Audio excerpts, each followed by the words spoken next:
Today we're going to be discussing about the most effective way to lose fat. What is the most effective way for you to lose fat? Now, when it comes to losing fat, most people think they know the answer and they have it right, ready to go. And this answer is endless amounts of cardio, right? And this could not be any more wrong.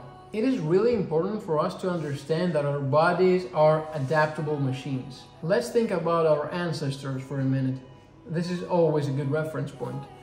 Now, our ancestors had to walk and run and hunt every day, the numerous amounts of miles, numerous amounts of big distances every day in order to get their food, to collect their food, and therefore consume calories in order to survive. Let's imagine that the distance that they had to run and hunt every day were to be 10 miles or 5 miles, I don't know. If they were to run 5 miles every day, burning the same amount of calories, they would eventually burn more calories than they would eat, and they would eventually die. So in order for our body to do this, to achieve this, to sustain the damage, to sustain the extra stress and not die, it will need to adapt and decrease your BMR in order for you to not burn that many calories when you're running such long distances every day. The calories needed for you to run the 5 miles the first day, the first few days, are going to be much higher than the calories that are going to be needed a week or two after. So eventually, in order for you to sustain losing fat and sustain the progress or keep making progress whatsoever, you will need to increase your cardio, which is not ideal. By our bodies having this good skill of adapting to situations, the way that it achieves not dying in certain activities or in certain situations again is by decreasing your BMR. So now we are talking about cardio.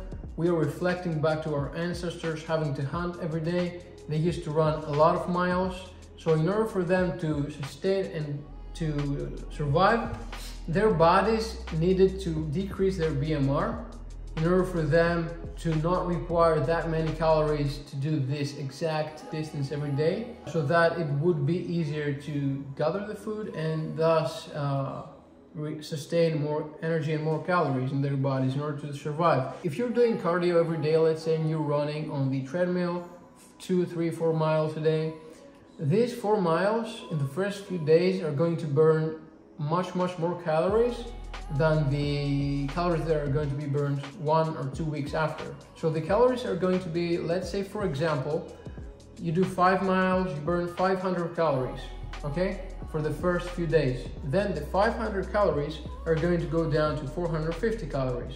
And eventually you're going to go down to 300, 250.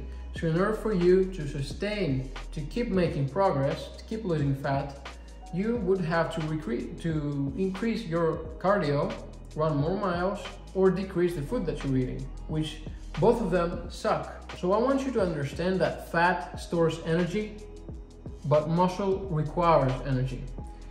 And yes, you will burn fat, you will use fat for energy if you're doing cardio, but you will plateau very soon. And as I mentioned before, if you want to keep losing fat, to keep making progress, it will be a nightmare. As I said before, muscle requires energy.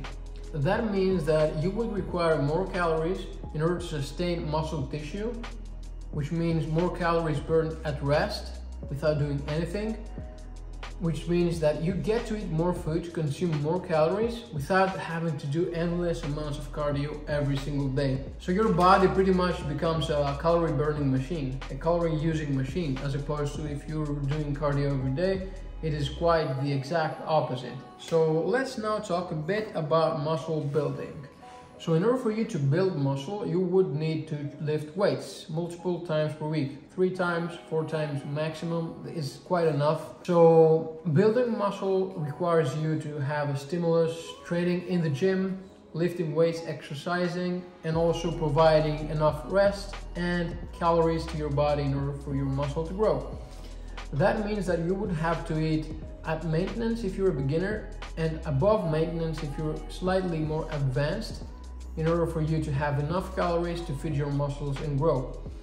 This would not make you shredded instantly, immediately, but it would ultimately make you a calorie burning machine. By adding a couple of pounds of muscle tissue, you would require much more calories in order to stay alive, and you would burn calories while you're resting pretty much. So you would end up burning more calories in your day without doing cardio, as opposed to the amount of calories you would burn eventually if you were to continue doing the same amount of cardio every day. Because you would lose muscle, your BMR would decrease, and losing fat would be a nightmare. You can leverage lifting weights and exercising to add muscle tissue. You can do this by focusing mainly, and I would suggest that you do so, focusing mainly on compound movements. Compound movements are the exercises such as bench press, squats, deadlifts, pull-ups, push-ups, overhead press, and mainly exercises that you use multiple joints to do so. And you want to be focusing 95%, if not 100% of your workouts solely to compound movements.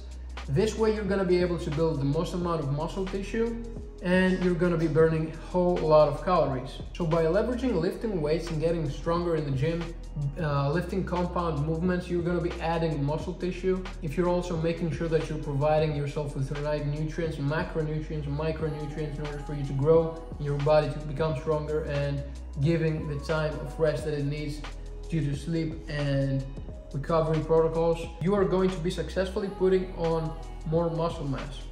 So to give you a brief example, let's say me, Manousos, I am 80 kilograms right now. I have a quite decent amount of muscle tissue. I'm not huge by any means, but I have a quite decent amount of muscle tissue. So we have me, this Manousos, 80 kilograms, about 12% body fat, and I need roughly about 2,600 calories to maintain my weight, roughly about there. It might be 100 more, it might be 100 less. So we have this Manousos, and we also have Manousos 80 kilograms, no muscle tissue whatsoever. Guess which of the two would require more calories and why? If you guessed the muscle tissue guy, the 80 kilograms first Manousos, you guessed right. And this is very simple. The reason is very simple. Is because my BMR is way higher than the other Manousos. So it's very simple. There are no hacks. There are no fat burning pills that are magic. There actually are drugs, but this is a whole other topic. But it's actually very simple, and it's easier that way. So if you focus on the fundamentals that I've given you, the pillars and the frameworks that I've given you right now, the simple tips, the fat loss process is going to be much more effective and easy for you. So I really hope you guys enjoyed the video again. As I like to say, like the video, subscribe to my channel, and I cannot wait to see you on the next video. Peace.